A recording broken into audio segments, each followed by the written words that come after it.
प्यारे बच्चों, आज हम तुम लोगों को एलिमेंट्स ऑफ बैंकिंग के चैप्टर धातु मुद्रा, सिक्के तथा सिक्का ढलाई यानी metallic money, coins and coinage के बारे में हम बताने जा रहे हैं। तो देखो, धातु मुद्रा, जब सरकार किसी धातु के निश्चित वजन, आकार, प्रकार के टुकड़ों पर अपनी मुहर अंकित कर उन्हें मुद्रा घोषित कर देती है, तब यह धातु के टुकड़े ही मुद्रा कहलाते हैं।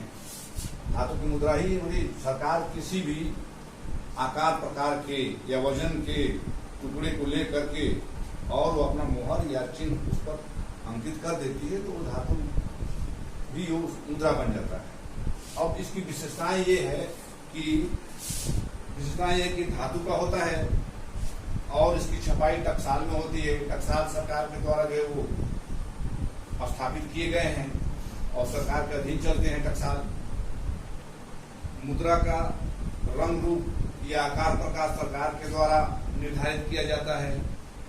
ये अनेक प्रकार की, यानी धातु मुद्रा जो अनेक प्रकार की होती है और ये रंग रूप आकार ये सब सरकार के द्वारा तय किया जाता है। इसकी विशेषता है, ये धातु का होता है, रंग रूप आकार प्रकार सरकार के द्वारा तय की जाती है। भारत सरकार द्वारा टकसाल स्थापित की गई हैं और वो टकसाल उसकी छपाई होती है। ये इसकी विशेषता है। अब आगे हम चल रहे हैं तो धातु मुद्रा के गुण, यानी धातु मुद्रा देखो लेन देन का माध्यम, आज के दौर में तो लेन देन का जो है सबसे बड़ा माध्यम जो है वो बैंक के माध्यम से चेक हो चुका है।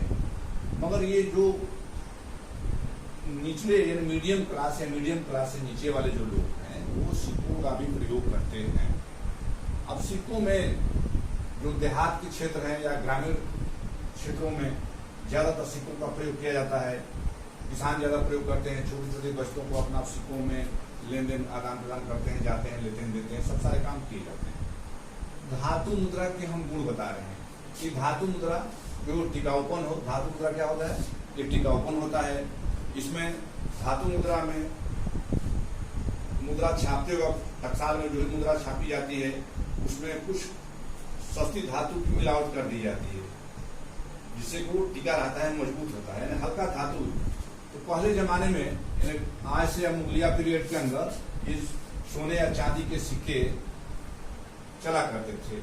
मगर बाद में जैसे ईस्ट इंडिया कंपनी आई या हमारा उसको आज़ादी मिला, तो भारत सरकार ने उन सब सारी चीजों को दे देते। तो ईस्ट इंडिया कंपनी में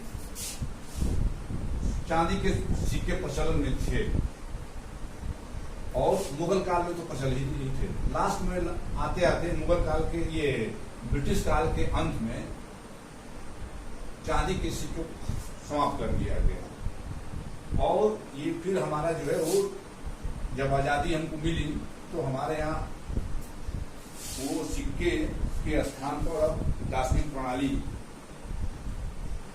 की शुरुआत की गई।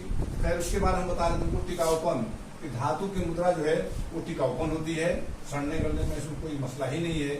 इसके मूल्य एक समान बने रहते हैं।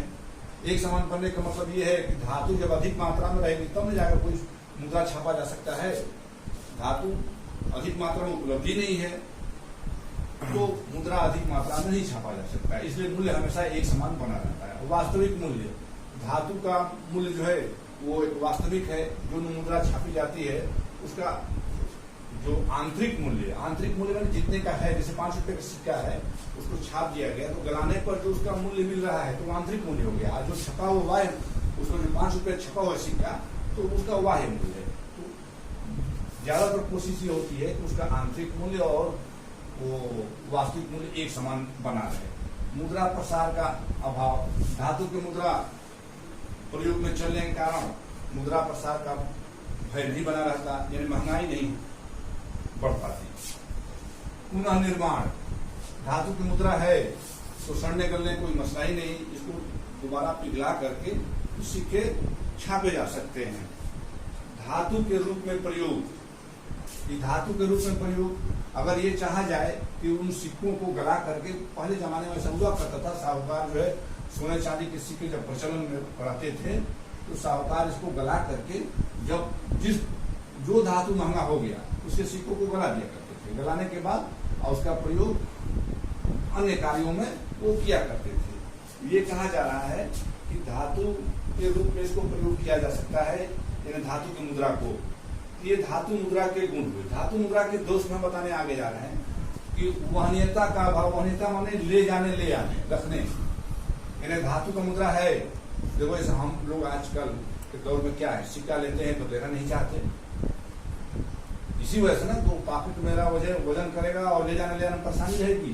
तो वही बात कहा जा रहा है कि वहनीयता का भाव ले जाने ले आने में वजन है, तो एक उसका दोष है। दूसरा ये है अधिक स्थान की आवश्यकता। धातु की मुद्रा को रखने में अधिक स्थान की आवश्यकता होती है। जैसे हमारे पास नोट्स है, 500 रुपये 1000 रुपये के नोट है, तो उसको हम रख लेते हैं पॉकेट में, आसानी से कहीं चले जाते हैं और पता नहीं चलता। जब उसके जगह पर धातु का मुद्रा हो, इसके जगह पर धातु का मुद्रा हो, तो उस धातु की मुद्रा को ले जाने ले आने में परेशानी रहेगी, या नहीं ले जा पाएंगे। ले आ पाएंगे अगर 1000 रुपये का सिक्का कोई दे दे तो कहाँ कोई ले जा सकेगा आसानी से, उसको बोरे में भरना पड़ेगा, या मान लीजिए कि उसके लिए कोई ज्यादा स्थान चाहिए। ये कह रहा अधिक स्थान की आवश्यकता। अपव्ययी का मतलब ये कहा जा रहा है कि ये अधिक खर्चीली व्यवस्था है। मान ली धातु को इकट्ठा करना, अगर धातु जो है वो सस्ती धातु है या महंगी धातु है, तो ये कार्य करना भी कठिन है और इसमें ज्यादा खर्च होता है। भुगतान की कठिनाई का मतलब कोई व्यक्ति ये चाहता है कि इसके जगह पर मुझको कोई सस्ती धातु या हल्के धातु की मुद्रा मिले जिसको ले जाया जा सके, तो भुगतान की भी कठिनाई है। इसमें भुगतान की कठिनाई में ये कहा जा रहा है कि कहीं ले जाने ले आने में भी इसको प्रॉब्लम होता है। जैसे ये कहा रहा है कि धातु मुद्रा द्वारा भुगतान करने में, उन्हें गिनने में, परखने में कठिनाई उत्पन्न होती है। अधिक राशि के भुगतान करने या प्राप्त करने में अधिक समय व शक्ति का ह्रास होता है। ये सब सारे मसले हैं जिसके वजह से जो है ये धातु मुद्रा के दोष हैं, ये प्रॉब्लम है समझ लो। तो आज के युग में तो ये समझ लो कि धातु मुद्रा का प्रचलन बहुत कम हो गया है। अब तो ज्यादातर लेन देन में हम लोग बड़े बड़े नोटों के, या मान लो कि चेक के माध्यम हो रहा है, चेक के माध्यम से। अब देखो इसके बाद हम चल रहे हैं कि आदर्श या अच्छे मुद्रा पदार्थ के गुण। एक आदर्श या अच्छे मुद्रा पदार्थ के गुण।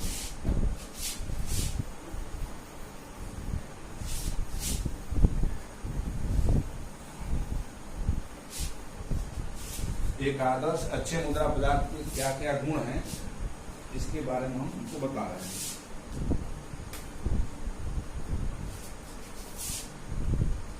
एक आदर्श या अच्छे मुद्रा पदार्थ में कौन कौन से गुण होने चाहिए।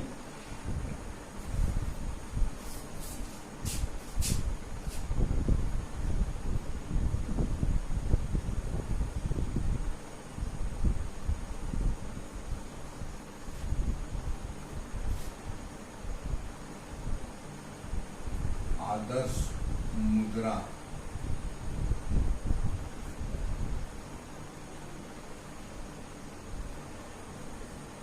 पदार्थ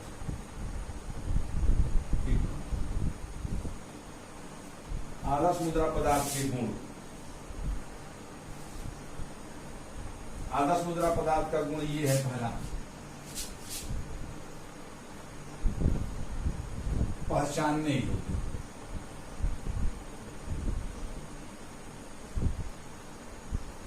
पहचानने योग्य।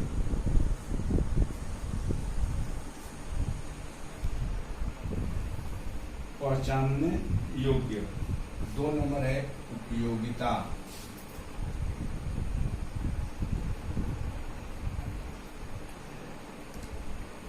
उपयोगिता। 3 नंबर हमारा है वहनीयता।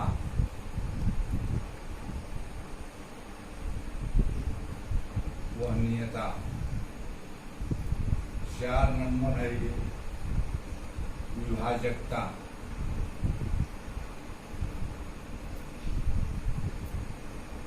विभाजकता। 5 नंबर है अक्षयशीलता। और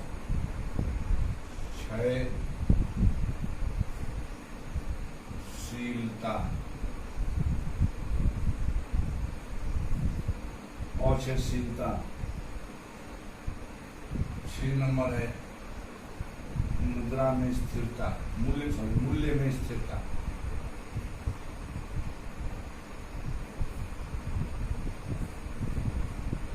मूल्य में स्थिरता।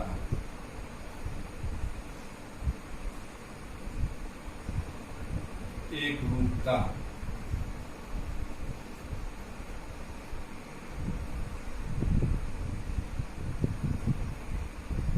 एकरूपता।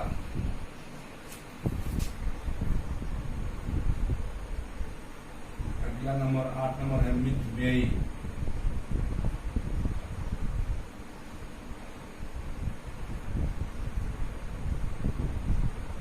मितव्ययी।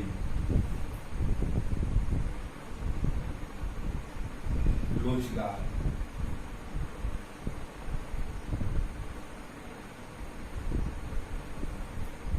लोचदार।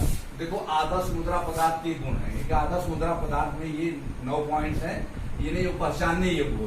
मैंने कहा ये जा रहा है कि मुद्रा पदार्थ ऐसी धातु का बने और ऐसा उसका रंग रूप आकार प्रकार हो, उसको आसानी से पहचाना जा सके, लेन देन में कोई परेशानी न हो, यानी कोई ये प्रॉब्लम न क्रिएट हो। और इसकी उपयोगिता के बारे में ये कहा जा रहा है कि धातु मुद्रा जो है वो ऐसा उपयोगी हो कि धातु के रूप में भी उसका बाजार में कुछ मूल्य होना चाहिए, यानी उसका बाजार मूल्य भी हो और वो धातु के रूप में सिक्के के रूप में प्रयोग भी किया जाए। तो ये कहा कि उपयोगिता ने जिस धातु का वो सिक्का छापा जा रहा है या है मुद्रा, तो उसकी उपयोगिता भी हो कि मान लीजिए ऐसा ना हो कि आगे चल करके अगर वो सरकार इसको निष्क्रिय घोषित कर दे, या जिसको हम कहते हैं कि सरकार आगे चल करके उन सिक्कों को निकृष्टीकरण कर दे, तो फिर वो काम आ सके। वहनीयता ले जाने ले आने में, यानी मुद्रा धातु मुद्रा ऐसा हो, इतना हल्का धातु का हो कि ले जाने ले आने में कोई प्रॉब्लम न हो। ये आदर्श मुद्रा पदार्थ के गुणों में है। विभाजकता से माने ये सेंस है कि धातु मुद्रा के टुकड़े तो नहीं किया सकते, इसको गलाया जा सकता है, गला करके दूसरे मुद्रा बनाए जा सकते हैं। मगर अब टुकड़े का मतलब ये, जैसे 5 रुपए का सिक्का है, उसको 1-1 रुपए के हम 5 सिक्के कर दिए। तो हम कोई भी सामान अगर बच्चे के लिए लेते हैं, 3 रुपये 5 रुपए का सिक्का दे करके, और मान 2 रुपये या 3 रुपये को सामान ले लेते हैं बच्चे के लिए, तो फिर वो 2 रुपया हमको या 3 रुपये उनको लौटा सकता है। तो ये इसको कहते हैं विभाजकता। क्षयशीलता मानी ये धातु मुद्रा ऐसे पदार्थ का बना हो जो सड़ने गलने में उसकी कोई ये न हो कि सड़ गल जाए, सड़ने गलने के लायक न हो, या उसके मूल्य में कोई कमी ना आने पाए। मूल्य में स्थिरता, मूल्य हमेशा एक समान बनने वाला हो। अगर मूल्य एक समान नहीं रहेगा तो फिर धातु मुद्रा वो नहीं टिक पाएगी। जैसे मान लो कि सोने का अगर है या चांदी का सिक्का है, अगर चांदी का दाम बढ़ गया तो फिर साहूकार उसको गला करके अन्य गलत कार्यों में उसका प्रयोग करना शुरू कर देंगे। जिस धातु का मूल्य बढ़ जाता है उसके सिक्के प्रचलन से बाहर हो जाते हैं। ग्रेसन का नियम है, a bad money tends to drive a good money out of circulation. ये ग्रेसन लॉ है कि जिस धातु के मूल्य में अगर उसका मूल्य बढ़ जा रहा है तो उस धातु के सिक्के जो है चलन से बाहर हो जाते हैं, यानी उसको गला देते हैं लोग। आगे बता रहे हैं एक रूपता। धातु मुद्रा का जो सिक्का हो वो ऐसा हो कि रंग रूप आकार प्रकार में पहचाना जा सके, उसका वजन भी देखा आए। ये न हो कि जैसे 5 रुपए का सिक्का है, कोई बड़ा बन जाए कोई छोटा बन जाए, तो जो बच्चे या जो और लोग हों, जो अनपढ़ लोग हों, नहीं पहचान पाएंगे बिना देखे हुए। उसको कुछ ऐसे सिक्के हैं जिनको तो बिना देखे हुए हम बता सकते हैं कई रुपए का सिक्का है, मगर जब अनपढ़ व्यक्ति होगा वो उसको नहीं पहचान पाएगा। अगर मान लीजिए आकार प्रकार में कोई बदलाव आ जाए, रंग रूप में बदलाव आ जाए, तो ये एक प्रॉब्लम है। इसलिए कहा जा रहा था कि एक रूपता रहे उसमें, वजन में, आकार में, प्रकार में, ये सब। मितव्ययी, सस्ती धातु का बना हो। सस्ती धातु का बनने का सेंस ये कहा जा रहा है कि धातु मुद्रा ऐसी पदार्थ का हो जो सस्ती धातु हो और उसको जनता भी चाहे तो टकसाल में ले जाकर उसको छपवा सके, या उस सीमित मात्रा में हो तो भी ठीक है, मगर ये वो लोचदार का मतलब ये होता है घटने बढ़ने से, कि जितनी मात्रा में सरकार चाहे उसको छपवा सके या उसको कम कर सके। तो ये हुआ हमारे आदर्श मुद्रा पदार्थ के गुण। जब आदर्श मुद्रा पदार्थ के ये तमाम गुण हैं, अगर ये गुण उनमें मौजूद है तो ये उसको कहा जा सकता है कि ये आदर्श मुद्रा है। अब आदर्श मुद्रा के बाद हम आगे बढ़ रहे हैं इसमें कि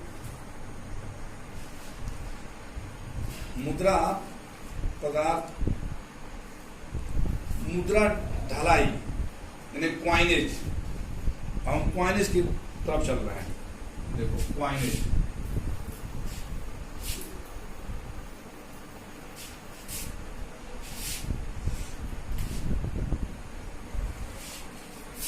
क्वाइनेज मुद्रा ढलाई।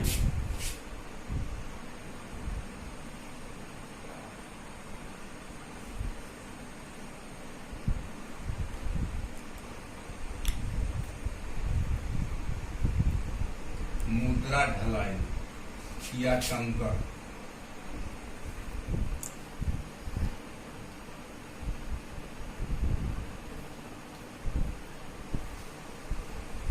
मुद्रा ढलाई या टंकर, मुद्रा ढलाई या टंकर, क्वाइनेज।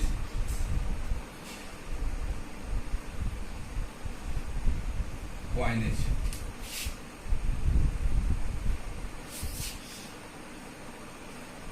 अब इसमें हम इसको दो इसमें करके, पहला है हमारा स्वतंत्र मुद्रा ढलाई।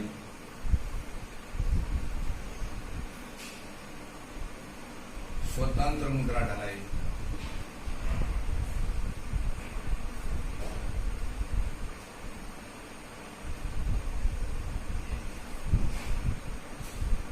दूसरा हमारा है इसमें सीमित मुद्रा ढलाई।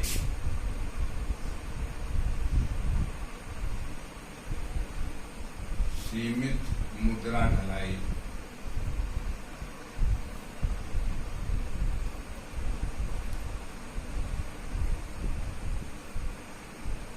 सीमित मुद्रा ढलाई, स्वतंत्र मुद्रा ढलाई, सीमित मुद्रा ढलाई। स्वतंत्र मुद्रा ढलाई, सीमित मुद्रा ढलाई यानी क्वाइनेज।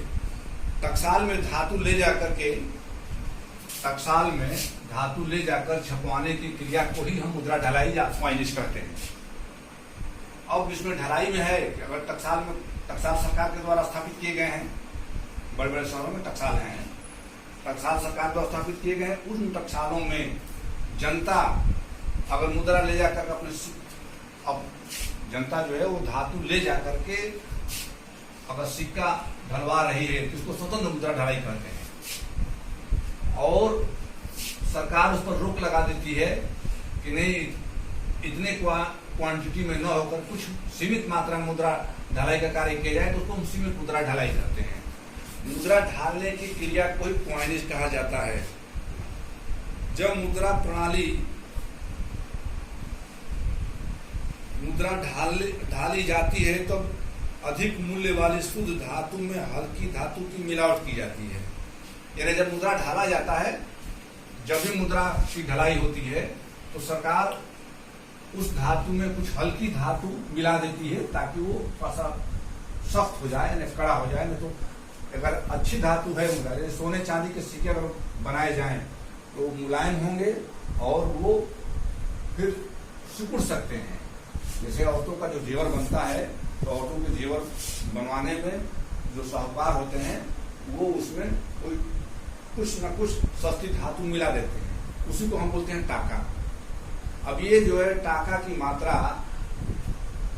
ये मुद्रा ढालने में सरकार निश्चित करती है कि किस धातु के मुद्रा में कितना टाका रहेगा, ये सरकार के द्वारा तय कर दिया जाता है।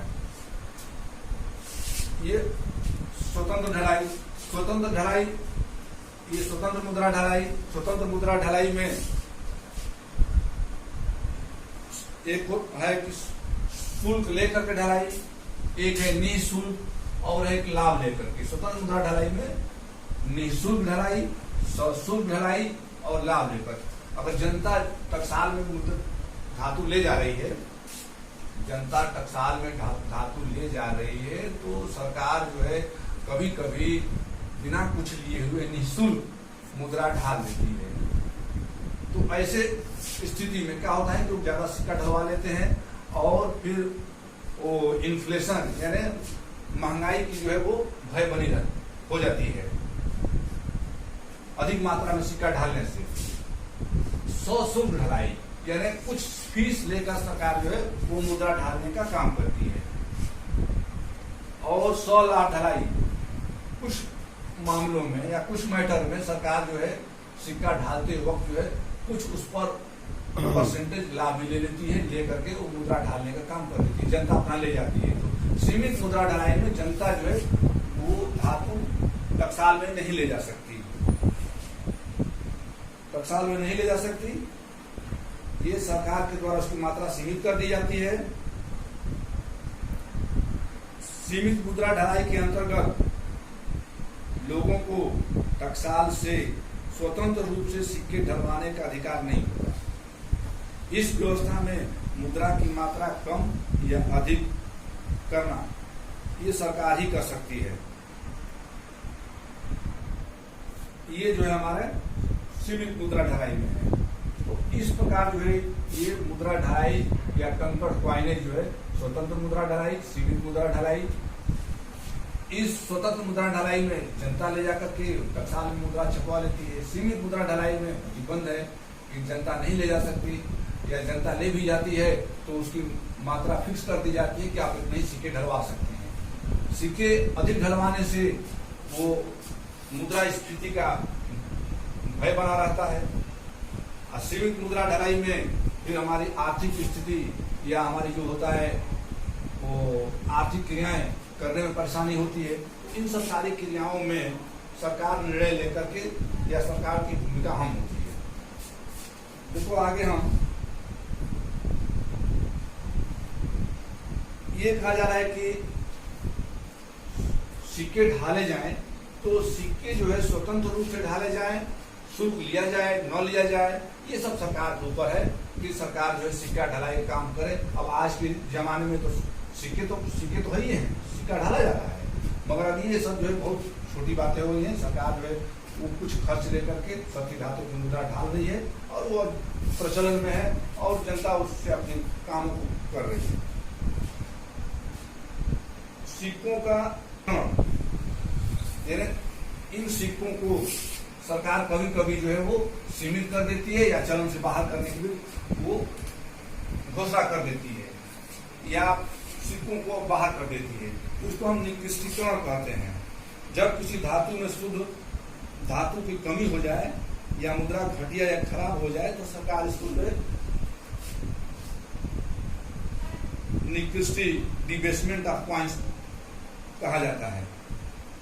अब ये सरकार अपने वो आर्थिक पहलुओं को देखकर करती है सरकार, या सामाजिक विरोधी तत्वों के ज्यादा सक्रिय हो जाने से सरकार करती है। जाली मुद्रा छापने का काम शुरू हो जाता है तो जाली मुद्रा अगर छापा जा रहा है, जाली मुद्रा अगर छापने का काम शुरू कर दिया जा रहा है तो सरकार को कोशिश करती है पकड़ने का और उन व्यक्तियों को दंडित करने का काम करती है। बहुत सारे ऐसे ग्रुप हैं जो कि आज के दौर में जो है या कब पहले भी वो जाली मुद्रा का वो छापते थे। तो जाली मुद्रा को छापने में सरकार पकड़ करके उन ग्रुपों को पनिश करती थी या उनको दंडित करती थी। या आज भी दंडित किया जा रहा है। भारत में धातु मुद्रा, अब ये कहा जा रहा है कि भारत में धातु मुद्रा का क्या है। ये हमारे यहाँ भारत में धातु मुद्रा लगता है कि ये मुगल पीरियड में धातु मुद्रा का प्रचलन था। चांदी के सिक्के अधिक मात्रा में प्रचलित थे, सोने के सिक्के बहुत लिमिटेड मात्रा में। मगर ब्रिटिश ईस्ट इंडिया कंपनी की जब नींव पड़ी तो उसके बाद हमारे यहाँ वो चांदी के सिक्के यानी चांदी के नोट प्रचलन में आए। चांदी के नोट प्रचलन में आए। 1835 में ईस्ट इंडिया कंपनी ने अपने पूरे शासन क्षेत्र में 180 ग्रेन वजन यानी 1 तोला का रुपया प्रारंभ किया। बाद में उस 180 ग्रेन को 165 ग्रेन में जो है वो कर दिया गया और उसमें कुछ जो है सस्ती धातु मिला दी गई। ये चांदी के थे नोट। धीरे धीरे इसकी मात्रा जो है फिर कम किया जाने लगा और 1940 तक ये प्रचलन में बना रहा। इसके बाद 180 ग्रेन के सिक्के को घटा करके 90 ग्रेन में कर दिया गया, यानी अब धीरे धीरे उसकी मात्रा कम कर दी गई। और जब हमारा भारत आजाद हुआ तो आजादी मिलने के बाद 1 अप्रैल 1957 से भारत में नई मुद्रा प्रणाली यानी दास्मिक मुद्रा प्रणाली का जो है चलन प्रारंभ हुआ, जिसमें 100 पैसे यानी 100 पैसे यानी 1 रुपए, 100 पैसे बराबर 1 रुपए और वो 200 पैसे बराबर 2 रुपए और 300-500 पैसे बराबर 5 रुपए, 100 पैसे बराबर 10 रुपए ये सिक्के प्रचलन में आए। ये सिक्के अलग अलग तौल, अलग अलग आकार प्रकार और हल्के धातु के बनाए जाने लगे। ये सस्ती धातु होने के नाते लोग इसको गलाने या और बहुत सारे जालसाजी वाले काम से ये वंचित रहा सिक्का, क्योंकि ये सस्ती धातु का है। इसको अगर गलाने का काम अगर हमारे साहूकार करते हैं तो गलाने पर उनको नुकसान ही होगा। 5 रुपए का सिक्का है या 10 रुपए का सिक्का है तो सस्ती धातु का है, उसका आंतरिक मूल्य जो है बहुत कम है, उसको गलाने पर उसको कुछ भी नहीं मिलेगा। तो इस प्रकार जो हमारे सिक्कों का प्रचलन रहा और ये बढ़ता गया प्रचलन सिक्कों का। दास्मिक प्रणाली से भारत के रुपए का अन्य देशों की मुद्रा में लेन देन सरल हो गया, क्योंकि अब जब दास्मिक प्रणाली शुरू हुई तो हमारे यहाँ नोटों का प्रचलन हुआ। अब नोट जो है हमारे यहाँ रिजर्व बैंक ऑफ इंडिया के द्वारा निर्गमित किए जाने लगे। 2 रुपए से लेकर के और ऊपर के जितने नोट हैं 1000 या उससे ऊपर के नोट, वो सब रिजर्व बैंक ऑफ इंडिया के द्वारा ये होते हैं। और 1 रुपए का जो नोट है वो हमारे यहाँ भारत सरकार के जो सेक्रेटरी वित्त सचिव होता है उसके द्वारा जो निर्गमित किया जाता है, उसका सिग्नेचर होता है। और 2 रुपए से लेकर जितने ऊपर के नोट होते हैं रिजर्व बैंक के गवर्नर के सिग्नेचर से चलते हैं। ये हमारे यहाँ धातु मुद्रा के सिक्के का सिक्का ढलाई का एक चैप्टर हमारा देखो तुम लोग खत्म होने जा रहा है। धातु मुद्रा में मेन बात बताना ये था कि धातु की मुद्रा इसमें छापे जाते हैं और ये टकसाल में छाप करके इसका कार्य किया जाता है। अब इन्हीं चंद बातों के साथ हम तुम लोगों को इस चैप्टर को अब हम का अंत होने जा रहा है। अभी देखो, पढ़ो अपने से और जो प्रॉब्लम होगा बाद में हमसे तुम लोग किसी भी माध्यम से, मोबाइल से हो या और किसी माध्यम से मिल करके उससे बात कर सकते हो।